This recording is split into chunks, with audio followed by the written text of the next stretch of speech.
নমস্কার বন্ধুরা, put your head on my শোল্ডারের ২২তম পর্বের গল্পে তোমাদের সবদাইকে স্বাগত।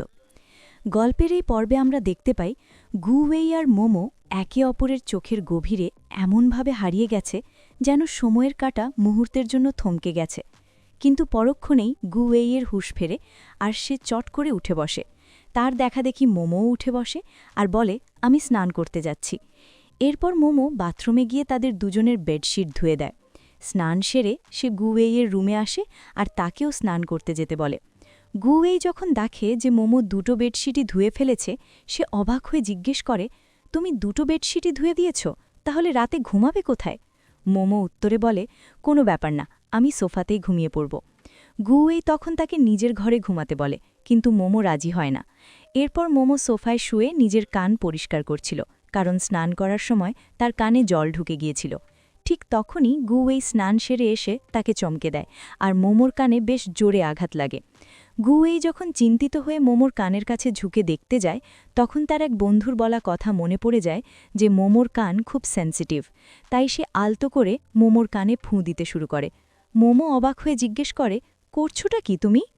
গু ওয়েই মোমোকে আগার নিজের রুমে ঘুমাতে বলে, কিন্তু মোমো রাজি না হয়ে নিজের ঘরে চলে যেতে উদ্যত হয়। শেষ পর্যন্ত গু ওয়েই বলে যে সে তার নিজের বিছানা ছাড়া আর কোথাও ঘুমাতে পারে না।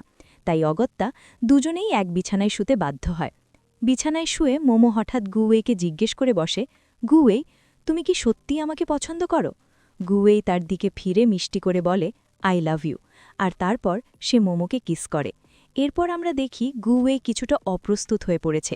মোমো তাকে বোঝানোর চেষ্টা করে বলে, এটা নর্মাল ব্যাপার, তুমি তো সব সময় বলো থিওরি আর প্র্যাকটিক্যালের মধ্যে অনেক পার্থক্য থাকে।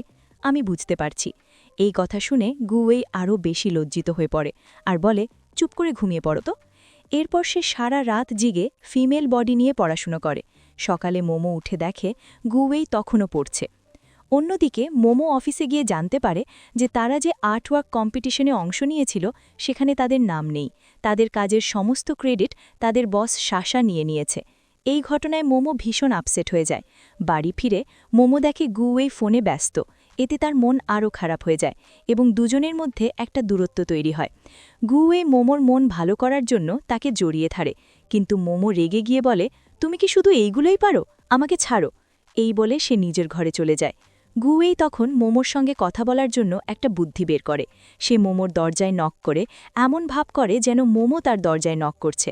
এই অদ্ভুত কাণ্ড দেখে মোমো ভয় পেয়ে গু ওয়েইয়ের পিছনে এসে দাঁড়ায়। গু ওয়েই তখন একটা হরর মুভি চালিয়ে দেয় আর মোমো ভয়ে গু ওয়েইকে জড়িয়ে ধরে কাঁদতে শুরু করে। গু ওয়েই তখন তাকে শান্ত করে আর তার অফিসের সব কথা শোনে। এভাবেই তাদের মধ্যেকার কোল্ড ওয়ার শেষ হয় আর সম্পর্কটা আবার আগের মতো মিষ্টি হয়ে ওঠে। পরের দিন সকালে আমরা দেখি মোমো রান্নাঘরে কিছু একটা খুঁজছে। গু ওয়েই তাকে সাহায্য করার জন্য এগিয়ে আসে এবং তাকে কোলে তুলে ক্যাবিনেট থেকে জিনিসটা নামিয়ে দেয়। মোমো যখন জানতে পারে যে গু ওয়েই ইচ্ছে করে জিনিসটা উপরে রেখেছিল যাতে সে কথা বলার সুযোগ পায়, তখন মোমোর মুখে একরাশ হাসি ফুটে ওঠে। এরপর সিন শিফট হয় গু ওয়েইয়ের ল্যাবে। প্রফেসর এসে তাদের পরীক্ষার রেজাল্ট ঘোষণা করেন এবং জানান যে গু ওয়েই অসাধারণ ফল করেছে। এমনকি প্রফেসর তাকে জার্মানি যাওয়ার জন্যও সিলেক্ট করেন। এই খবর শুনে গু ওয়েইয়ের মুখে ফুটে ওঠে একরাশ আত্মবিশ্বাস আর সাফল্যের আনন্দ। আর এখানেই শেষ হয়ে যায় এই অসাধারণ এপিসোডটি। দেখা হবে পরের ভিডিওতে।